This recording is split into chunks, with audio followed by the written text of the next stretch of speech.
اتنی لمبی اور طویل اور اعلیٰ انسان کی زندگی، یہ چھوٹا سا مقصد نہیں ہو سکتا. اور اس کا مقصد کا تعین اور نصب العین کا تعین بھی دنیا کا کوئی افلاطون اور ارسطو اور عالم اور حافظ اور مفسر قرآن، انجینئر، ڈاکٹر، پڑھا لکھا بندہ بھی متعین نہیں کر سکتا. وہ خالق ہی کر سکتا ہے، وہ اللہ رب العالمین ہی کر سکتا ہے. وہ زندگی کا بڑا مقصد کیا متعین اللہ پاک نے کیا ہے. اللہ اکبر. فرمایا بڑا سادہ ہے، بڑا سمپل ہے، بڑا قیمتی ہے. فرمایا وما خلقت الجن والانس الا لیعبدون. ہم نے جنوں اور انسانوں کو اس لیے پیدا کیا ہے، ان کی زندگی کا مقصد یہ طے کیا ہے کہ یہ میری بندگی کے ساتھ زندگی گزارے، عبادت کے ساتھ زندگی گزارے. حضرت شیخ سعدی فرماتے ہیں زندگی آمد برائے بندگی ہے، زندگی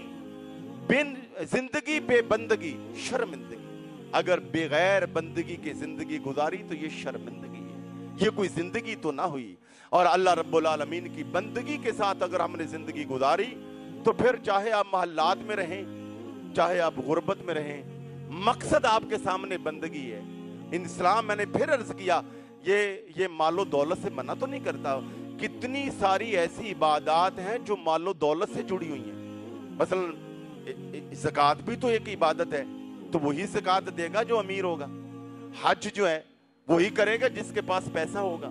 صلہ رحمی کرنی ہے، بہن بھائیوں کے اپنے حقوق ادا کرنے ہیں، غریبوں کے کام آنا ہے، تو آپ کے پاس مال ہوگا.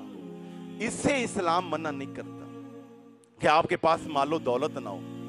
اسلام یہ کہتا ہے کہ اپنے مال و دولت کو بھی اللہ کے بتائے ہوئے مقصد کے مطابق کماؤ، اس کے مطابق خرچ کرو. تو اگر جب وہ کر لیں گے تو پھر آپ چاہیں امیر سے امیر تر کیوں نہ ہو جائیں، پھر بھی آپ اللہ کو پالیں گے. ادھر غریب سے غریب تر کیوں نہ ہو جائے